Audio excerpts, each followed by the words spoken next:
Hello and welcome to Two Words Wolves Pod. I'm Ryan Eichten and with me is Leo Sun. Leo, how are you doing? I am still in disbelief of what we just witnessed right now. It is yet another classic 2024-2025 Wolves finish. I mean, I don't know how many of these we've seen all year, but yeah, it still feels unreal. I think the Wolves are now, by my count, 2 games a win from going to NBA Finals now, right? I mean, they beat the number 1 seed OKC Thunder now 2 times out of 4 this season. So yeah, feeling pretty good. Yeah, hard not to be. That was probably one of the craziest games I've ever seen, I think, yeah, or at least in a long time. Wolves are down 25 against OKC tonight. They're down 16 points with 3:41 left. They don't even have Anthony Edwards out there due to injury down the stretch of the game, and they come back and win. I guess before we jump into the meat of the show, Leo, what are your big picture thoughts on a performance like that?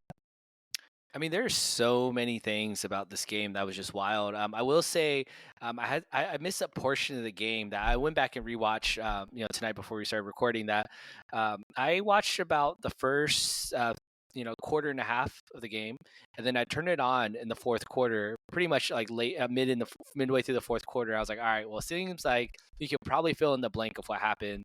Wolves aren't shooting well. They can't get a stop. Then they're making all the little plays. And so it's like, yeah, this seems to be on pace. And then when they came back, I mean, it was just one of those, it instills belief, I think, not just in this season, but more for the future, because you saw the players that were pushing that comeback. The TJ Shannon just aggressively driving. I mean, Jaylen Clark playing shutdown defense, they're making all the little plays. Nah, even as well, too, hitting some timely shots, and even Rob. So I think you kind of continue to get that glimpse to the future. I think that's what's so tantalizing about, like, all right, what do we have here with Amp moving forward? That can this be the real course? I think that was a lasting kind of image in my head from this game. The takeaway message I have from this game was like, wow, this is maybe a group here that we got some. Yeah, it was a real youth movement down the stretch of the game. They weren't like I said, Ant was kind of out with injury. We'll see. He had the crazy block reminiscent of that Indiana game last year at the end of the game. On SGA. So he did kind of come back into the court. Hopefully that's a good sign for his availability next time. But their closing lineup was just a bunch of young guys, Naz Reid and Jaden McDaniels. Like to beat OKC. I mean, obviously OKC doesn't have a bunch of vets on their team either, but and Chet is out. But like to beat OKC, to be down that much, it's not just an impressive win. It's an incredibly valuable win. Because like now, at least maybe after the Laker game on Thursday, like the schedule like really lightens up for them. And so if they're gonna go on a run here, like this will help propel them. And like the Clippers lost again tonight. Dallas is hurt, so like your chance to get out of the play-in just skyrocketed with the win like tonight. Yeah, it's hard to. I mean, when you think about this game in an isolated, just kind of situation where like, all right, this is just an amazing game on itself. You kind of zoom out and think about this really had bigger playoff implications than we thought in terms of seeding. I mean, obviously the game's behind trying to get out of the play-in, but that's another notch into Wolves' belt against another Western Conference team that very much will factor in when it comes down to the seeding and tiebreakers. So yeah, I mean, it's a huge win. Needed to have it, especially after dropping that Houston Rockets game. And then, you didn't really expect them to win both of the OKC Thunder game, let alone one. And so stealing that one is super important. And yeah, if they could steal one in LA, then they're in prime position to really finish outside of the play-in or above the play-in tournament and into the top 6 seed. Yeah, exactly. Well, that'll lead us into our first Howl or Foul topic. Was that the best win of the season? I'm going to go Howl, and I don't think it's particularly close. And I'm kind of trying to think, like, when was the last regular season win that was as good or as fun as this one? I mean, like, playoffs, you kind of got to set aside. But, like, when do you do you agree with me? And when was the last, like, big regular season win like this? Oh, man, I also will be giving this I'm going to say howl without an L because there was no L had tonight. It was HOW, and let's end with that W. There's no L tonight. So yeah, I mean, I think you think about given the competition, who we were down in terms of our three starters. Nas was out just for a little bit, a couple minutes after hurting his ankle at the end of that third quarter, and also missed a portion of that fourth quarter as well too. It's like there was absolutely no reason the Wolves should have come back in this game, and so that deficit. I mean, they were down 25 points with 10 minutes and 50 seconds left. The way that we scored the points, the way we defended, and we even had a little deficit in overtime as well too. It's not like it went to overtime and just kind of steamrolled them. It was they had to battle back against early 3-point deficit in OT, where it's like, all right, well, do the Wolves have any juice? And they did. They just kept punching back. You think about, okay, well, what was the most impressive regular season game? I mean, the first one that pops into mind, I mean, you go back about 7 years ago here, just under 7 years ago, like game 82 against the Nuggets, that to break the drought. Obviously, it's not as big as that game, but you're talking about even just in scope of this season. I mean, the Wolves have had a number of crazy finishes. I mean, early in the season against the Nuggets, I think that was one of the ones that was pretty crazy. I think they had a huge comeback against, I think it was like 16 down with 3 or 4 minutes left. That was a crazy comeback. There was that Rockets game that happened in December as well too, where they had no reason coming back, just kept hitting 3 after 3 and hit that kind of kill ball 3 at the end as well too. So those are the games that immediately pop up to me. But yeah, man, I mean, this one's going to go down as one of the best games in Wolves, I would say, regular season history for sure. Yeah, I agree. It's like almost, it's hard to put into words. Obviously, we're gonna try here, but I saw a stat here. NBA teams in the this is by Automatic on Twitter. NBA teams in the last 20 seasons were previously 1 in 9,249 when trailing by 16 points with 3.5 minutes or less, and now that's 2, because the Wolves completed that comeback, and the first one was the longtime Wolves fans remember your Kings on January 27th, 2020 beat up on the Wolves, who were up 17 with 2:44 left, and they came back and won. Yeah, your Kings are the Kings and the Wolves, only teams in that category. I will never forget that game against the Kings, and that's something I always go back to when you think about, like, man, this Wolves team is so hard to watch. I mean, this is terrible. This is unworthy of fans to even spend any time of their day to watch. It's like it was way worse a handful of years ago. I remember exactly on that day, I was talking to my then girlfriend, now wife, about the Wolves are going to find some way to lose this game, and then De'Aaron Fox goes to the line. He intentionally misses a free throw, gets it back, and they go back and tie the game, go to overtime, and they lose. And I left before overtime was over to go play pickup basketball because I was like, I don't want to see what happens. I know they're going to lose. And she's like, how do you know? How do you know? And I was like, trust me, I've watched enough Wolves games to know what's going to happen here. And of course, they went on to lose. And I remember hearing that stat, 1 in 9,000 whatever games that it was. And so it's a little bit serendipitous. I don't want to say it is going to rewrite all the wrongs of Wolves' past, but definitely feels good to be able to say, like, hey, well, tax show happened twice, and we were on the winning side of one of them. Yeah, I believe that same season they had the CP3 jersey on top game. Yes. So that was another insane one. But I like that, and I'm kind of interested in covering this game, this Kings game that we're talking about in the offseason. But that Kings game was like the lowest point of the Cat era in many ways. Like their season was kind of over by that point anyway, but like that it's crazy to think back at that time. Like the franchise was going nowhere. This was this season ended early because of COVID. Like I said, the game happened January 27th, 2020. So less than 2 months later, the NBA was over for the season, or at least until the bubble. They do get Ant, maybe good part. They win the lottery because of losses like that. So maybe it all works out. But yeah, to be on the other side of it, I haven't. One thing I kind of do is to go to opposing teams' subreddits and check out their. I haven't done that yet, so maybe that'll be. Although, like the first time, this is almost like the most annoying thing that fan bases do. Is the first time they beat the Thunder, I did it, and everyone was like just so like they were just like, yeah, tough one. Oh well, whatever. Like, no, I want your tears. You're not giving it to me. That's right. But yeah, just to do it without Ant is kind of the craziest thing. And he did, obviously, he got the big block at the end.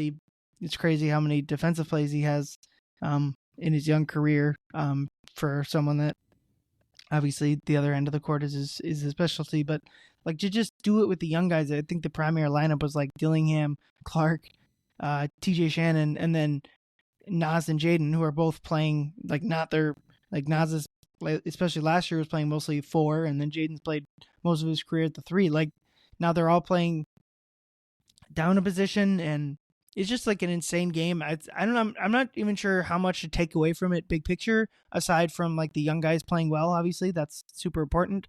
But like, obviously, if they lose this game by a couple points in regulation, it would have the same long term effect in the sense of like it was a crazy game from basically start to finish, or at least once the Wolves started to come back. But the value of winning this game is just immense to me. Maybe I'm overrating a single victory, but like I'm gonna kind of hammer it home on this podcast. The schedule gets incredibly easy the rest of the way. They have the easiest strength of schedule remaining in the Western Conference. And the only team in the entire NBA that now after this game that has an easier strength of schedule than the Wolves is the Toronto Raptors, which is a random team. Usually the good teams have easy strength of schedules because they don't have to play themselves. But like, so for context, so that they're tied with the Clippers in the standings. The Clippers have a combined strength of schedule for their opponents of 530. So if I look and try to find a team that's around 530, that's the Dallas Mavericks. All right. So then the Wolves' combined win percentage is just under 440. So if I look for a team that fits that model, the closest team is the Portland Trailblazers. So basically, with the two teams that are tied, the Clippers are going to be playing. I already forgot what I said. What was the first team I said? There's so many teams that are all clumped up. Yeah. So basically based on their strength of schedule, the Clippers are going to play the Mavericks every single game the rest of the way, and the Wolves are going to play the Blazers the rest of the games of the NBA. Like that's how like distinct their schedule advantage is over the Clippers the rest of the season. Yeah, that's going to be huge. I mean, I think especially as we're really trying to get Randle back in and Dante back in, and we'll talk about their kind of reintroduction into the team and kind of how that's going to go or how we envision that going. But yeah, I mean, I think it's going to be great to be able to have that. And again, Ant has been going through some bumps and bruises. We saw Nas go down, like I mentioned earlier, go down with a little bit of an ankle injury as well too. And I'm not saying that we need to be resting those guys, but definitely, maybe not hammering home so hard of minutes on them. Hopefully they won't have to play so many clutch games, because I think that is racking up a lot of mileage on their bodies, and it's going to take a toll. I mean, we see what happens to Tibbs teams all the time in the playoffs that, they have to play so many minutes, and, they're not even in clutch games. They just play so many minutes just because. And so the Wolves have kind of, by result of the game, have had to play that hard. And so the Wolves, that you talk about the Blazers, the Wolves are technically 2-2 against the Blazers this year. So luckily they are not on our schedule anymore. But in the Blazers, to their credit, they're playing better than what a lot of people anticipated. But yes, I mean, absolutely. I mean, you think about so much to come down to schedule, not just who they play, but what's that record going to be like for them against division opponents, against conference opponents. So that's going to be huge for us.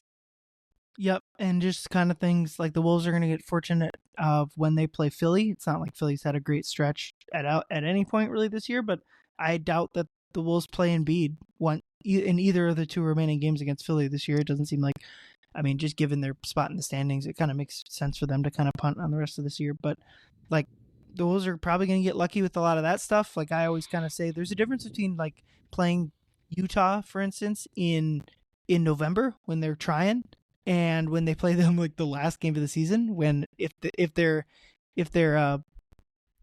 pick is at all in flux, they'll the tank will be on for them. But yeah, just the value of winning this game because of the crazy travel schedule. Like I covered the game last night. I didn't go to bed until 2 a.m. The players didn't get to their hotel until 4 a.m. in Oklahoma City. It's insane. I don't understand why this was set up like this. They just played OKC before the break. Why wasn't that game in Oklahoma City so that both of these games could have been at home? Like I just to kind of go on a tangent here. Like so much has been made after the All-Star break and I found it just so infuriating. Like the NBA sucks now. And it's so many of the narratives are dumb. I don't even want to dig into them because we kind of already did when the All-Star game happened. But like the one thing I do think that is very frustrating is when you get good teams like this, and the Wolves were hurt regardless of the schedule, so that was always. But like, make sure to like have the travel schedule figured out, and that's the biggest thing that I don't like about the in-season tournament is like the Wolves had a week off in the middle of the season. I mean, it would be so much better for them if they had played a game or two during that, so they had two less back-to-backs. One thing they'll never do is shrink the schedule to like 72 or 76 and take away all the back-to-backs. But like that's, I mean, it clearly what like both teams shot above 40% in the first game for three, and then both shot below 35 in the second game. Like that's obviously not a coincidence. Yeah, it's one of those things where is that ever going to get fixed? And you got to imagine that's near the top of the list of demands for whether it's the front office like execs or whether it's even just for players themselves, the NBA Players Association, where rest is so important. There's been so much research out there that's done about rest and its correlation to injury and whatnot. So I think for their own player safety, I mean, that should be something that the commissioner has to kind of get into. I mean, they're talking about, okay, we're going to change shot clock from a square into a circle. Like, who gives a shit about that? Like, can we focus on the things that actually will impact players and not just the players? But if they want the star players to play, they don't want them taking unnecessary rest days, and stop making schedule things like this. Where I'm surprised that the Wolves didn't voluntarily sit anyone, probably because they couldn't because of the injuries they already have. But I mean, Chet was out today because he played in a back-to-back. He's still working his way back from injuries. So that's something that the NBA wants to avoid that. I mean, they're putting this game on nationally televised television on, I think today's game was on ESPN, right? Where it's like, okay, we really want to showcase the best talent. You want to grow those smaller markets like OKC, no matter how good of a product they have, they need to be pushed by the NBA. Then, allow them to be able to set up these marquee games where players are ready to play. Yep, I agree. And to me, it's like there's no way to avoid all back-to-backs. Obviously, like the nature of the schedule currently, like they have to happen.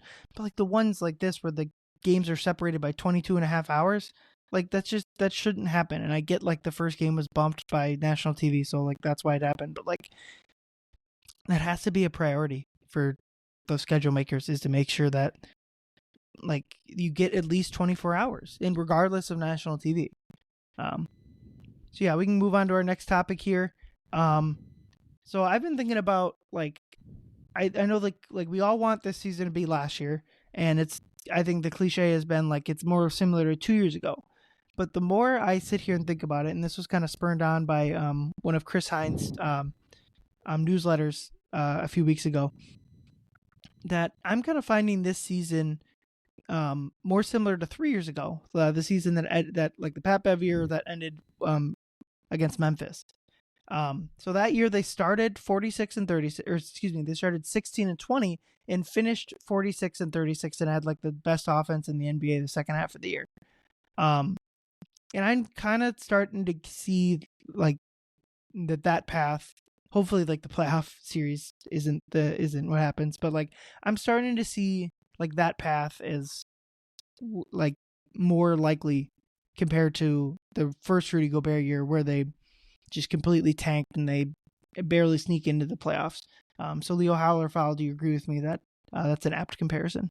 I think that's a really good point. I never really thought about the schedule and the end result of their record. I think based on what you're sharing, I mean, yeah, it's hard to ignore that. I mean, the way that things are shaping up, especially with players coming back from injury, just much, like they are looking to prime to bounce back and finish with a positive ending. Yeah, I think it's like that. But I would say just in terms of the actual basketball product out there, I will say foul for this. I mean, I think there are games that look like that Pat Bev year. I mean, so when you say Pat Bev year, I think about the Wolves back, Jared Vanderbilt, Malik Beasley running around, just kind of the fly around defense. Where more recently they've looked a lot more like that. They're playing their younger players, they're playing a style where Jaden's their center. Is kind of doing his Jared Vanderbilt impression out there, collecting rebounds and making some hustle plays. I think from that sense, yeah, there are games that look like that. But for the most part, I'm talking about just purely on the basketball aspect of integrating new pieces. It's a little bit still more like 2 years away or 2 years ago for me. But yeah, I mean, I think that's a great point that you do bring up. Though I think it will shape up, and hopefully we'll finish with a smooth ride. Hopefully, again, I think 3 years ago that's when we got the play-in champs, right? The LA Clippers, Pat Bev on the thing. Hopefully, the Wolves could avoid that this year, where they don't have to be in the play-in and have to stand on the table after beating, I don't know, the Sacramento Kings or the Dallas Mavericks with AD having came back after 2 games at home. So we'll see what happens there. Yeah, I agree. I think it's just more like maybe the vibes, or I don't know. Those are always going to be similar to the first Rudy year, but like I just think this team has more ceiling than the teams 2 years ago. That team was kind of dead in the water, certainly after the Rudy punch, the Rudy punch. That was kind of that kind of ended any hope probably for the rest of the season, unfortunately there. But I do think like they have like that team had a lot of just like fun defensive schemes, like they were playing the high wall, and obviously Rudy will come back, but certainly this version of the team reminds me of that. The the missing Randle and Gobert and Nas at center and fly around defense, all that stuff. Like that certainly reminds me of this team. But I guess you're definitely right that I think the vibes. There's no way to escape kind of the negative vibes. I'm sure I wasn't on social media during the when they were down 25, but I'm sure it was a cesspool as it always is. I know my mentions were weirdly, people don't even read, man. Like I tweeted out after the Houston game, like the quote I always tweet out, which like Finch said back in November, like it's Groundhog Day, we lose the same way every way. And people were coming like, doesn't he know like he has control of that? It's like I quoted him from November. Read the tweet. Like right. you want him to respond to, like, no. And then I'm sitting in the post-game press conference and someone asks him like, what can you guys do better to be better late in games? The first thing he says is like, well, it can start with me, I can be better. It's like, yeah, see, he like right. That's just like the internet cesspool is obviously always there. The internet is not a great place for reading comprehension, especially Twitter for that matter. But yeah, I mean, I think, I will say that I don't think the Wolves will end up in the play-in like they did 2 years ago or even 3 years ago. But the Wolves are people. It should be a team that teams don't want to see. I mean, we have experience in it. We played a total of 3 play-in games in 2 years.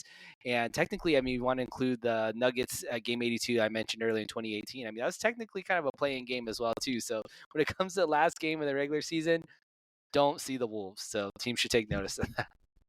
Here we go. Well, I think the Utah Jazz last game of the regular season will take a loss. I think they'll be fine with that. But yeah, next Howler foul. Shams kind of had a report before the game, the first OKC game, that it was kind of beginning to look like Randle and DiVincenzo are going to come back. The Wolves put out their own statement before they came back from the All-Star break, saying that Randle was cleared for on-court activities and DiVincenzo was working 3-on-3 or 5-on-5 or something like that. We were maybe a little bit behind Randle, but it does seem like those guys are going to come back soon. I mean, Rudy is still day-to-day with the back spasms. Obviously, him being ruled out like on the bookend games of the All-Star break and now through this, that's not a great sign. Chris Hines said he saw him in the Houston games and he was having a hard time sitting down and stuff, and then I saw him last night and didn't see that. So, but that's probably the nature of back spasms. It comes and goes. But until we hear otherwise, I don't think Rudy Gobert will be out too much longer. But that's just purely a guess. But Howler foul on looking at like this game and the recent stretch of without Rudy especially, but without Dante and Randle, like, are they going to be able to continue playing like this and like the youth movement games, and are they going to continue to have performances like this, or how I worded it here? It will go right back to looking like it did at the beginning of the season when these guys come back. Howler foul. I'm going to say how, and that I think it will more than likely go back to looking like how it did at the beginning of the year when the guys were back healthy. And the reason I say this is it's kind of innocent until proven guilty. And I think with the way that Julius Randle has played, I mean, I will say that there was more progress. He was pushing the ball a little bit faster. He was doing less ball holding when he had it right before he went down in that Magic game. But we have to see it. We have to see it to believe it, that can Randle adjust to playing this fast style where he's willing to get off the ball, make 0.5 second decisions. And same with Rudy. Once Rudy comes back, he has to be able to look. I'm not just going to suck up space and do nothing on the offensive or try and do too much on the offensive. And I think that's kind of Snice's problem, is that he wants to play like Nikola Jokic instead of when maybe your ideal is probably closer to, I don't know what a good comp is, but maybe prime Dwight Howard, where it's like, hey, like just catch, finish the plays. You don't have to always be creating plays for other people.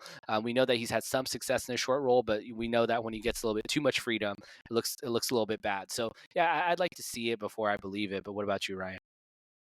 I'm gonna say foul. I don't think it'll go right back. I think the rotation will probably, like, guys will start to get cut out again. Unfortunately, honestly, Dillingham might be the first guy when DiVincenzo come back, at least might be the first guy to see his minutes kind of cut into. But I do think that, like, at least on the court and quality of play, I don't think it's gonna go back to like the stagnant stuff from the earlier of the year, or the really, really bad starts with like the starters are terrible. I do think, and people won't like it, that Randall's going to start. Nas will go back to the bench. What I'm looking to see, and like I think this will be the reintegrating these guys and continuing to play as well as they have, despite kind of losing games here. I still think they've been playing very, very well. I think the last part of the season will be defined by reintegrating these players when they get healthy. Because as much fun as this team is, and we'll talk about how like these young players projecting forward like look great, and that's a huge step. But I think ultimately everyone understands and agrees that like the ceiling from this team is going to come from Dante, Randle, and Gobert being on the court. It's not to say that Jaylen Clark won't have a role. TJ Shannon and Dillingham won't have roles down the stretch of the season. They absolutely will, and I mean, obviously, we hope everyone's healthy the rest of the way, but I mean, the Wolves had 2 minor injuries in this game already. Like, there'll unfortunately be likely other injuries. But I do think that like I just want to see them when the matchups aren't going well for a certain player. When it's not going well, I mean, Mike didn't play very much tonight. The back-to-back probably had a lot to do with that. But like when when the matchups call for Nas over Randle, do it. When Gobert doesn't have the matchup advantage, go somewhere else. Like, I don't want like it was even like the Houston game. Like, why did they close with Mike? Like, that's kind of frustrating. And that goes to what you're saying, like innocent until proven guilty. Like, but I just do think that like they will try to be a little bit more pragmatic about who gets to close, who not always closing with the same unit. And at a certain point, if like we can't placate guys anymore. If you're going to, I mean, we've kind of all season it's kind of felt like they've been in between stages, like trying to win and trying to prepare for the next couple of years. And more often than not, they've chosen like to try to win this year, and I don't necessarily disagree. But like if we're gonna do that, like we gotta go. Like there's no more, and they did it last year. They would sit Rudy during games. They'd sit Cat during games. They got to start doing that again. And I guess in the short term, like let's at least get these guys on the court, because I do think like Randle and DiVincenzo especially, they've really missed those guys in their scoring punch in a lot of these games. Yeah, I agree with you on a lot of that. I think when you mentioned Mike Conley earlier, he played, I think it was 14 minutes tonight. I think he is honestly going to be the one that's going to be the odd man out. Not only, again, as it relates to when Dante was starting and we were like, okay, well, Mike took it like such a pro. He was willing to sit, right? Where I think he very likely has to understand that, okay, well, his minutes are going to get cut back, because if Dante's still able to play a little bit of point in there, the minutes don't necessarily have to go straight to Rob, but to Jaylen Clark. I think they have to find a way to get Jaylen Clark minutes. I mean, it's just, we'll talk more about him later in this episode, but Jaylen Clark has really, really proven himself. And again, he's still a rookie, so it's not to say he will be, this good every single night. but he's shown that there's so much value in the way that he plays. And he just does so much of the little stuff. It reminds me a little bit of how Jordan McLaughlin, the way that he played, he would come up with these like little plays sometimes where it's just like, oh, these are winning plays. He's pushing pace. He's making the smart decision. He's crashing down. He's reading the defense for sneaky extra possessions. Those are the plays that the Wolves really need because they don't have a ton of those type of players. I mean, I think Dante is good at that, so maybe that's kind of a little bit redundant. But I think Mike, especially in most of my game notes from this last week of games, it's just in my column for Mike, it's just been he's been hunted on defense by the Rockets, by the Thunder. They're going at him, and I understand that those are maybe some tough matchups. Those aren't necessarily small teams. But Mike, for as smart as he is, and as much as he's willing to play with, some moxie and everything that he can do, just kind of the intangibles that he brings, it's still a physical game, and it's just clearly passing on Mike. It's not even just getting out muscled, but he's getting out quicked out there as well too. And I think that's really telling. Even Rob sometimes could make it up with his quickness by jumping to pass, jumping a when he's pretending to hold low position, he'll just kind of jump ahead and smack a ball away. Like he could do that. Mike just kind of doesn't have that spring in his step right now. His fingers are kind of jacked up as well too. So Mike may be the one that has to lose some minutes. It's not to say he can't play any minutes, but I think his count will probably go down the most if we want to get more Jaylen Clark or even TJ Shannon minutes here. Yeah, I don't disagree. And I think, and this doesn't take away anything you said, like I wouldn't judge him on tonight, second night of a back-to-back, and a crazy one at that, obviously, but didn't play well in the other two games. I do know his finger is not fully healthy yet, right. The one that he missed time with. I don't think he can dribble like he wants to, so I would assume that might be affecting his shot as well. It's kind of hard to see how that would affect his defense necessarily, but I agree with you that he's kind of getting hunted. And I do think they'll certainly, when Dante comes back, they'll certainly go back to starting Dante and having Mike come off the bench, assuming they have everyone else healthy as well. I do wonder if Mike is, but I do, to a certain extent, I do kind of think Mike fits in that category of if the Wolves are going to hit whatever ceiling, it's going to be Mike is going to have a role, not a starting role, maybe not even, but like I still think they need to find Mike minutes, and he's under contract for next year. Like they don't necessarily have a pure starting point guard next year. I think they're probably hoping that Mike is going to play a role next year too. But I do agree with you that Mike might be one of the odd people out when people get healthy, but I almost I got a knock on wood with talking about people getting healthy because they haven't yet. But we can move on to our next segment, Apex Alpha. Leo, who is your leader of the pack this week? I know we talked about him in our last episode, but I got to keep hammering home this point right here. TJ Shannon, Terrence Shannon Jr. I mean, this guy, he played 29 minutes tonight. He scored 17 points. 11 of those 17 points came in the fourth quarter. He was just relentless. Attacking, had a double-double, 17 points, 10 rebounds, 1 assist, 1 steal, 2 blocks. Again, everything he was doing was such force. A number of his drives could have been called and ones as well, too. They're officiating the way that they were for the Thunder on both ends of the court. And I was watching the game with one of my close friends. He's a Thunder fan, but he used to work with the LA Clippers and the LA Sparks back in the day. And, I would say he's someone who's very well versed with the NBA and he knows a lot. And, he recognizes Terrence Shannon. He's like, oh, yeah, I think I know. He's your rookie, right? He's played a lot in college. Like, yeah, he was a 5-year player and everything. But I was just like gushing about him because as we were watching that fourth quarter comeback, he's like, dude, this guy only has one move. That's what he says. Like, this guy has one move. And it's just to hold turbo and run towards the rim and try and shoot a layup every time. And I was like, dude, that is what he plays with. He is like such a breath of fresh air of the way that he attacks. Like, we saw, Ant's capable of doing that, but Ant and both Jayden and even Randle, they kind of slow it down as it gets to the rim. They kind of slow step it. They try and draw a little bit of contact and fall away. But no, like TJ's going through you. And just the way that he's playing, he got the NBA TV interview with the headset on after the game as well, too. Again, I just love so much about the way that he plays. And I know we did a long bit about him last week, but I just have to give him another shout out for just how great he was and how he has been. And again, I really, really, really hope that Finch continues to find minutes for him once Randle and once Dante come back to the lineup. Yeah, the pushing the ball aspect is like the biggest thing in the aggression towards the rim. I just think like we've been like the Wolves are still down at the bottom in pace. We've just been like it's such a low hanging fruit thing. 25th in pace. It's just been such a low hanging. So to get anyone to do it has been awesome. And Dillingham to a certain extent has done it too. To see him attack the rim like that has been so fun. It's a needed part of their offense. Yeah, him and Clark have been the most impressive people. That's my Apex Alpha is Jaylen Clark. Both of them, just as rookies, have been very impressive. Shannon's obviously older. Shannon was in college 5 years. He's older than a lot of the regular rotation guys, honestly.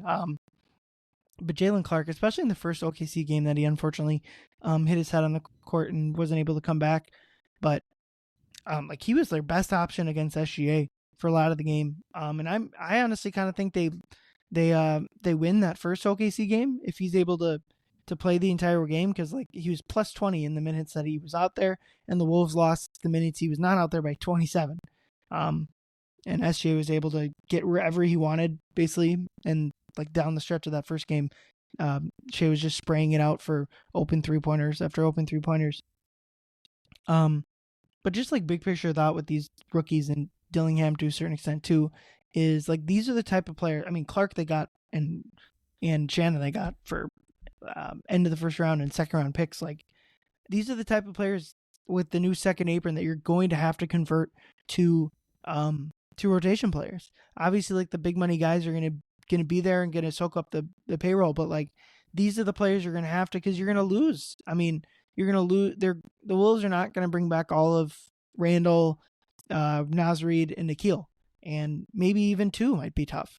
It's like they're going to lose. I mean, you've seen it with Denver. Denver has struggled to find these type of players. OKC has 1,000 of them, and to see it like, I mean, this is Jaylen Clark has been playing for 16 games, I think. Like to see this already from him, and then Shannon has been playing for even less. Like both of these guys have basically come onto the scene with these injuries, and they've both been phenomenal and kind of kept the season alive. Because like I was thinking about this too. How many teams? And it's not like the Wolves they've basically played 500 ball since they lost Dante. How many teams would really be able to survive? I mean, looking at they've been playing a bunch of good teams. How many good teams would be able to survive without 3 starters?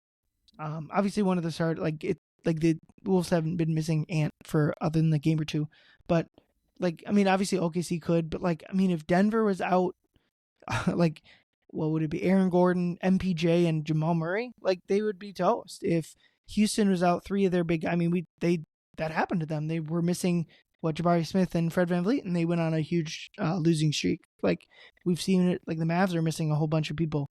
AD and like basically all their big guys are out, and they've lost a bunch of games. So I think that's been the most impressive part, is like just keeping the season alive, buying time through this tough schedule part, and also the tough injury part. Yeah, you hit the nail on the head there with Jaylen Clark. I love seeing him pop up on here as well too. I mean, for those of you who maybe didn't pay as close attention to the first OKC game on Sunday, Jaylen Clark played 18 minutes. He was 6 of 7 from the field. He missed 1 shot. He had 14 points, 2 of 2. And something that I really like to watch when players shoot the ball is how does the ball go through the rim when they shoot? I'm not saying that this dictates how great of a shooter you are, but I do really pay attention to the process of it and how much are they working on their shot. Because when you're really working on your shot, you're finding ways to improve it. And Jaylen Clark, on his 2 threes that he hit the other game and also in this game today, those were like damn near like perfect swishes where it didn't hit the rim like at all. And I'm saying that Jaylen Clark's like the next coming of Steph Curry or anything, but he's very clearly a guy that's working on his craft and getting better. And so I like to watch those results. And you look at the box score tonight, you have to imagine, I had to do a double take. I mean, I know I missed part of the game. I rewatched it again, but Jaylen Clark played 29 minutes. He was a minus 18, which was worse on the team. That does not match. I know single game plus minus, but that does not match the eye test at all of like how he was playing out there. I mean, he was 1 for 3, he only had 5 points. Somehow he only had 1 steal, 0 blocks. But the way that I was watching, I don't know how many of those maybe were the deflections then, because he must have had at least 5 or 6 deflections out there the way he was playing. And even in clutch time and overtime, the way that he was defending SGA, I mean, he was doing a great job in the win that they had before the All-Star break. He was doing a great job on SGA before he went out with injury, even though SGA was still getting his, he was making it tough. And same with today in overtime, Jaylen Clark made SGA, I want to say, almost looked like he blocked a shot. Either he blocked SGA's tough, like he was like on the left side banker that went off the side of the backboard, or he contested him so hard that he shot it off the side of the backboard. Either way, Jaylen Clark was amazing in that. I think the pressure that he brings, I mean, yes, I talked about his spot up shooting, but Jaylen Clark is also someone who's not afraid to take it to the rim. I mean, he's shown surprisingly a beautiful touch on his floater. I mean, he drives in, he just kind of flips that ball up there, and it's, I don't know if he's been working with Mike Conley or whatever, but the paint scores from the rookies, especially from the young guys, have been great. I do want to make note. So I went through when I was rewatching that fourth quarter, I was doing a tally. So the Wolves were again down 24 points with about 10 minutes and 50 seconds left. They scored 39 points from there moving forward. So in the last 11 minutes, they scored 39 points. Of those 39 points, by my tally, 34 of those points were either in the paint or at the free throw line. So that's pretty amazing when you think about, like, they weren't just like shooting threes and draining them. The only crazy shot that took place was maybe Nas's step back three, which we've seen him hit a number of times since he's been starting, and even just in his career. Crazy. Yeah, crazy step back three, and he also hit a little pull up midi as well too. Those are the only two buckets, both scored by Nas, that came outside of the paint or at the free throw line. So again, like, credit again, TJ. All 11 of his points were in the dunker spot, in transition, putbacks. Like, I mean, those are the things the Wolves really need right now, especially given the fact that they're missing their starting front court of Rudy Gobert and Julius Randle. So yeah, love to see it, both of them. Shout out, man. I mean, amazing game. Yeah, the most important. I mean, I think we knew coming in that Jaylen Clark would be a good defender. He won Defensive Player of the Year in the Pac-12 in college. But I think I've been impressed with his offensive game. And obviously scoring numbers haven't been crazy. He hasn't been doing anything insane out there. But, like, I think the rep on him, especially as a rookie, was going to be like, teams are just going to completely ignore him. And certain teams have, to a certain extent. The OKC in the first game guarding him with Chet and tried to, like, do the sag off him or whatever, and it didn't really work, or at least it didn't hamper the Wolves. Like, he did a good job setting screens, making cuts, not taking dumb shots. Like, that's been the biggest thing, is, like, it hasn't been a complete disaster. Obviously, I don't think he's ever going to be a great offensive player, but, like, if he can hit open threes and make smart plays and not overdo it, it's obviously going to be a valuable player for the Wolves. Yeah, absolutely. It's crazy to think, because I talked about this last time too. I did a piece about the Iowa Wolves, the Wolves G League affiliate, and you had guys like Jaylen Clark who were playing pertinent roles on that team, and that was when they were basically second in the league and tied with the top seed in the G League when Jaylen Clark was playing the majority of their games over there. So he's kind of, he's worked at it. This isn't just something that, he's always been good, and then all of a sudden he shows up and he continues to be good. It's like, no, he got good by working at it. So yeah, I love that hard hat, bucket pail mentality of his. Exactly. All right, on to our next segment here. Prey of the week. Who did the Wolves make their prey? And I'm going to go the officials, the refs. Obviously, talking about the refs is always should always be a bit of a taboo subject, especially, blaming losses for them, I think, is usually not the way to go. And I wouldn't even blame them for the Wolves losing the first game. But obviously, and I thought the crowd in the first game was a bit overzealous with the officials. There was a couple calls that Shea got that are annoying, and Shannon they didn't get Shannon drew the same contact and didn't get the call. I just thought, like, the crowd reaction and obviously Ant got another tech in the first game.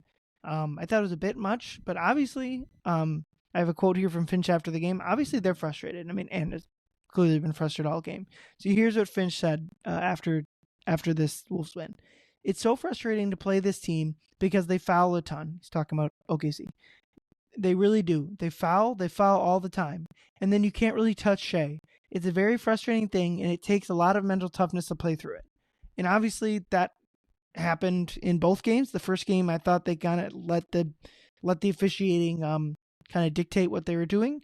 And in this game, they probably did a better job of it. But, like, 17 free throws for Shea is just it's just insane. It's frustrating to watch. I'm not even, like, complaining about the refs really, because they were probably by the book, all fouls. But, like, I'm just going to continue to, like, say foul baiting and foul grifting is just bad for the game.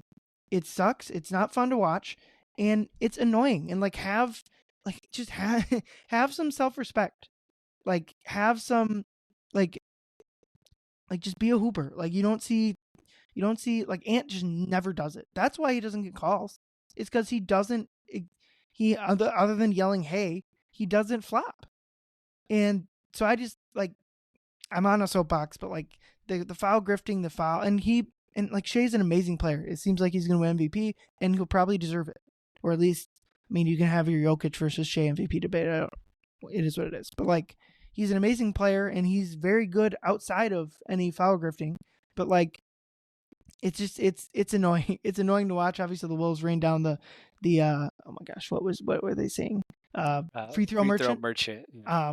So that was funny. And again, it's not a big deal. And Shea's an amazing player otherwise, but like basically getting praise for like embellishing calls, or like Shea has this elbow that he does to get space that I'm sure doesn't look like a foul, but I don't know if it's legal. But yeah, what do you think about my I'll call it a lame officials rant? No, I don't think it's lame. I think it's warranted. I don't think he's not a Taylor Jenkins, right? Where he's always targeting the officials like, oh, it's always their fault. They're the reason we lose. But, I was talking about this again when I was watching the game with my friend, who is an avid Thunder fan. And, we both know that the Thunder lead the team in deflections. And so they do have a bunch of great defensive players that have active hands. So I will give them their due credit. But yeah, absolutely. I said this while I was watching the game, where I was surprised at how did the Thunder not get called for more fouls? The amount of reaching that they do for every drive.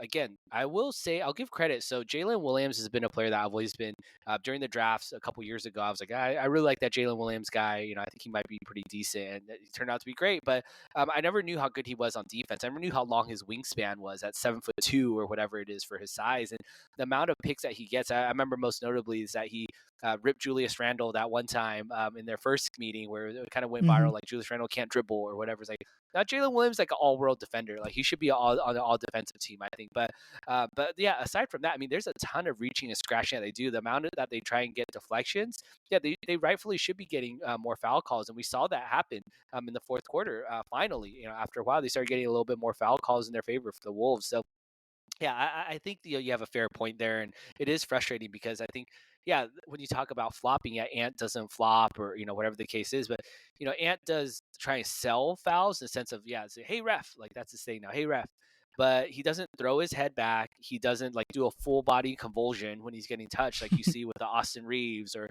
Shea or Damian Lillard, Trae Young. Like, these are guys that when you touch them, like Jalen Brunson, like their whole body goes into like electroshock, like, and they all of a sudden fall down, and their heads are just like how do they not have more neck damage from the amount of like head throwing that they do, or making crazy faces like Devin Booker does, where every time he touches, it just looks like he's getting stabbed. So yeah, absolutely, it's quite annoying. I do feel that I think serendipity wise that it will work back out in our favor in the playoffs, where the refs kind of allow the players to play a little bit more. We saw that last year in the playoffs. Wolves played through that. They played tough defense, but they also play through contact, and so I think that will play a little bit of a thing in their favor. I think that's something the Thunder do have to think about. It's like, okay, well, how much are you going to be depending on fouls here to win games? I'm not saying that they're not talented enough to not do that, but I do think that is a big part of their thing, is that, okay, we're going to win the foul battle.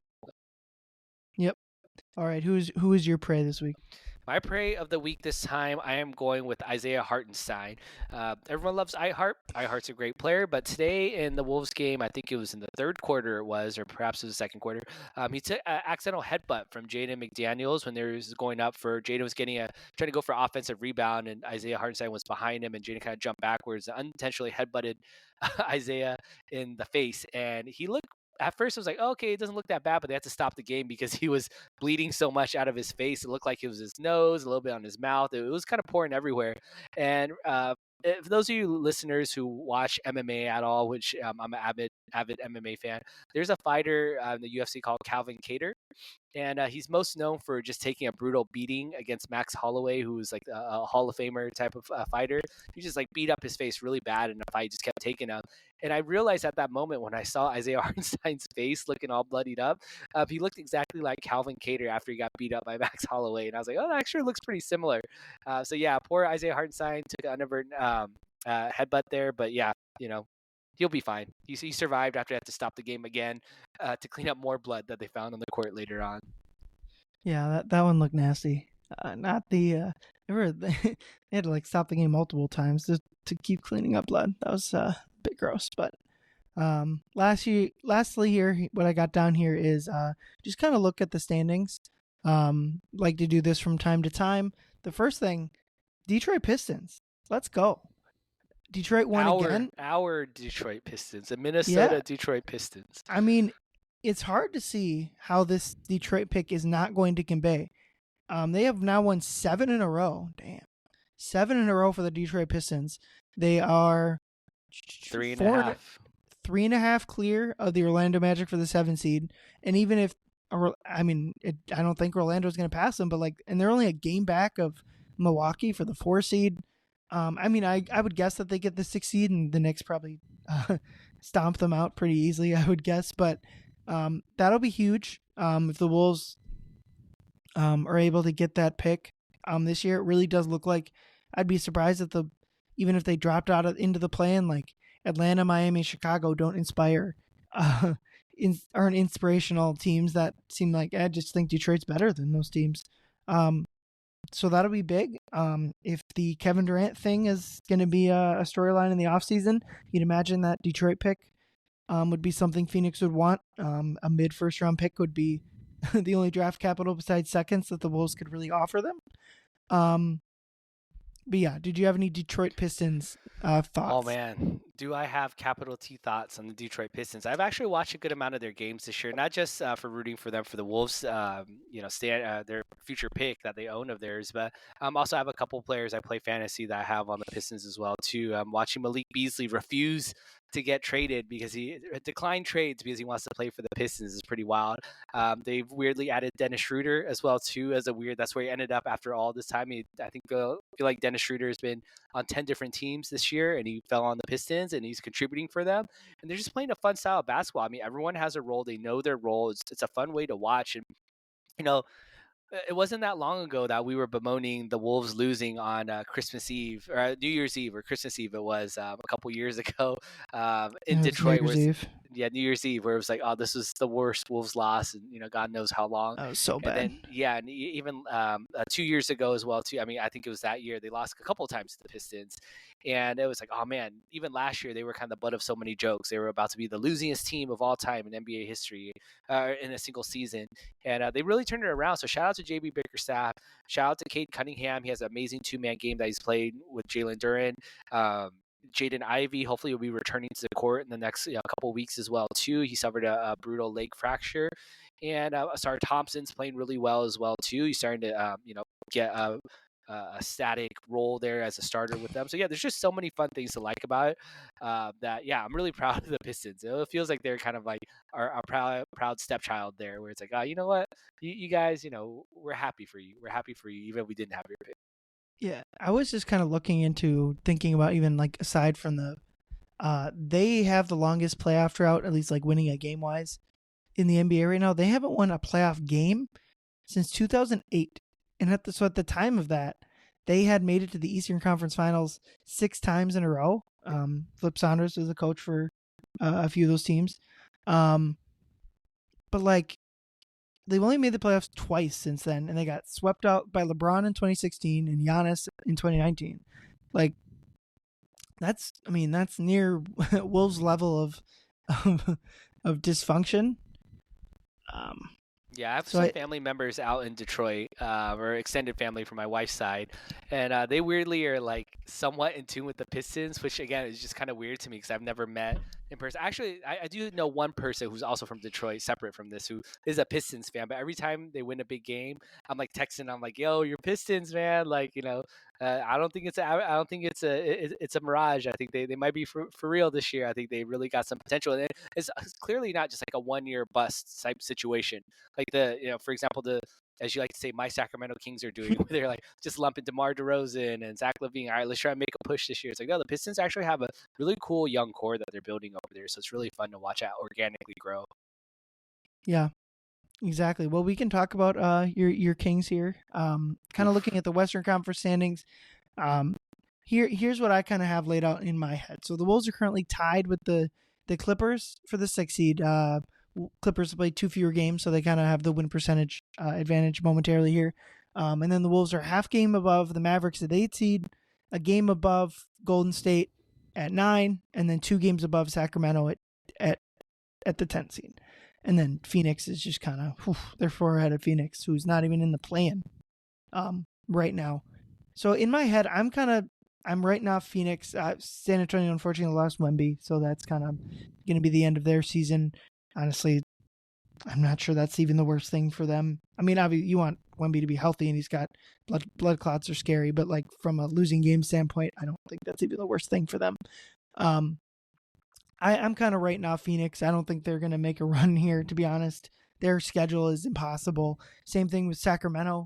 They're a solid enough team. They'll be in the play-in tournament. Maybe they can sneak into the playoffs for the right to get throttled by OKC. But the four teams the three teams the Wolves should be concerned with, and the Lakers and Rockets are 4-5. The Wolves are 4 back. It's certainly possible they could catch those teams, but for making it out of the play-in, the Wolves got to stay above the Clippers, Mavs, and Warriors. And I kind of think the Warriors might be the team that be the team to watch out for. Jimmy's played well for them to start out. They're the one team of that group. The Wolves have the tiebreaker over the Clippers and Mavs, but not the Warriors. And the Warriors are the only team without an insane schedule. Clippers and Mavs have a crazy hard schedule. So yeah, what do you think? I'm fairly confident the Wolves are going to be in the top 6 seed for their own schedule. But what do you think? Do you think it's going to be closer than I do? Yeah, I agree with you in that the Warriors are the team. I mean, they're kind of the hot team that everyone's kind of looking at in terms like, oh wow, they'd be looking really good, and they added a potential. I don't want to call him a Hall of Famer, but someone that's playoff proven that got added to their team over there, and so you will never see what happens. But we're still talking about a very over the hill Draymond Green, Jimmy Butler, and Steph Curry. Again, it's not to say that they can't win any games, but their supporting cast really doesn't inspire much hope. I mean, they're starting Brandon Pajinski, they're starting Moses Moody as well right now. I mean, is that a team that can match up size-wise? Again, they're playing pretty well right now, but we all know how much of a bump you can get as soon as you add a new player to the team where, they'll look good in the beginning and then they'll start to kind of level out. So, but that's how I'll give them their due credit. I think they are playing stronger. Their division record is really going to hold them back because that's the first tiebreaker after the head-to-head. So it's record, and then it's their head-to-head, and this is division record. The Warriors are 2-10. That is, I believe, the worst record in the Western Conference division-wise. So if they're not winning that head-to-head matchup, then they're going to be pretty down there in terms of tiebreakers. And it looks like it really will come down to tiebreakers. So I think that's something that's working against their favor. Additionally, I do think that I have to say a team that might drop down is the Houston Rockets. I think they are a team that they're very in danger of dropping down. Again, right now they're still 4 games ahead of the Wolves. That's a lot, but they've lost 7 of their last 10. Everyone talks about Fred VanVleet coming back and saving them as like, oh, they've been playing without Fred VanVleet. If you watch many Rockets games at all, he has made some clutch shots, but at the same time, he is really hurting on the defensive end. He is not the defender that a lot of people think he is. He's undersized. He gives up a lot of speed as well, too. And I think that he does not solve their issues. If anything, he might hurt them a little bit more, having to bump one of their more productive players out of the lineup, whether it's Amin Thompson or whoever it is out of the lineup that once Fred is back. I don't know what the lineup's going to be there, but I think the Rockets are very much in threat of falling down into potentially the 7 or 8 seed as well, too, just the way that things are trending. So I think the Wolves will catch the Clippers. I think the Rockets are also in play. The Lakers, again, I hate to say it, but I don't think the Wolves will be catching them. They are a very flawed roster. I don't think the Lakers are for sure contenders, but just the way that they're playing, I mean, they still have a Luka in his LeBron prime. James and Luka Doncic. Exactly, right? Yeah, so I mean, at the end of the day, and a that's 4-game lead. Exactly. So I don't think that the Wolves maybe will catch them per se. It might make it interesting, but again, a lot of things have to break right for them to be able to achieve that. So yeah, I think it's the Rockets. Clippers might drop down. Warriors might rise up a little bit, but yeah, I do not have any faith in the Mavs or unfortunately for my Kings. They are, I think, 3-3 or 4-4 since Zach LaVine has joined their team, but morale is very, very low on that team, and it's one of those teams that I would say their fan base is very much in turmoil in terms of ownership. We don't have to revisit the Wolves ownership thing, but all I can say is that the Wolves know what it's like to have an owner that's kind of held them back for a long time. The Kings are starting to really come to terms with that. That Vivek Ranadive is holding them back, and they are at a point where they're not really contending, nor are they really tanking. And that's kind of where they've been for the last 10, 15 years here. They kind of blew up a lot of their younger core to kind of age up for this unrealistic run that they're going to have. So poor Sacramento Kings, we'll pour one out for them. I think they will just back their way into the 10th seed anyways because of how terrible the Suns are looking and the Spurs being injured right now. But yeah, who knows, man. The Kings are probably, I think there's only 2 other teams that are probably in a worse situation than them, and that would be the Phoenix Suns and the Philadelphia 76ers. Those are the 2 teams I think no one wants to be right now. But yeah, That's my Oh, thoughts on the standings. I don't have Philly that low. They still have Embiid, and I understand that the health stuff is really scary with Embiid. I'm just saying, like, I'd rather be Philly than Washington. I'd rather be Philly than Charlotte. That's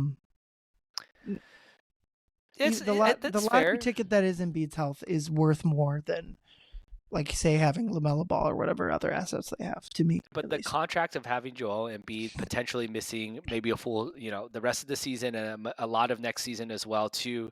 I'm not saying he's definitely not the worst contract in the NBA, but it's going to be sitting as one of those albatrosses that he's not going to get healthier moving forward. And I think that's something I have to revisit. They just gave Paul George a fresh contract as well too, and he's super banged up. And so I mean, those are two heavy contracts. I mean, I think the light at the end of the tunnel is that they have Tyrese Maxey and they still have Jared McCain, who obviously is out for the season. But those are two young, bright, backcourt players. Again, maybe not superstars, but good players for sure.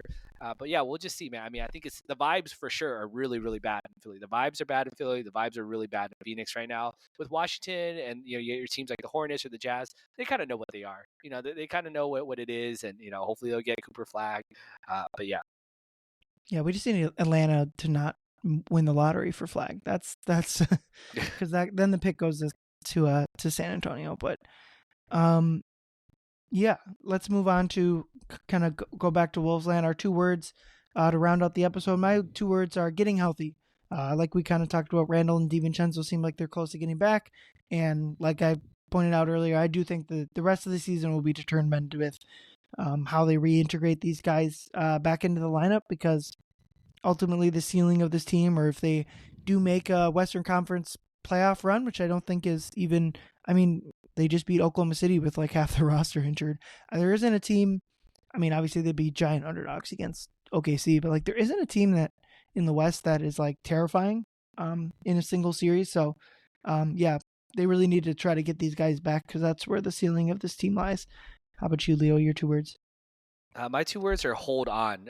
One, for health reasons, of course, but I would also say just hold on. We talked about this earlier.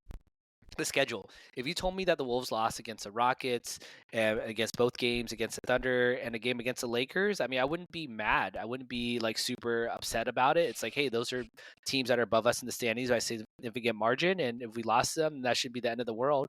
The fact that they've been able to steal one so far, if they can even steal another in LA on Thursday, which hopefully I'll be attending, that would be huge for us. That'd be really, really big, because I think after that, you talked about that cake schedule they have. I think as long as they can hold on and get through this, I'm talking about this not just even for the team, the record, but for the fans.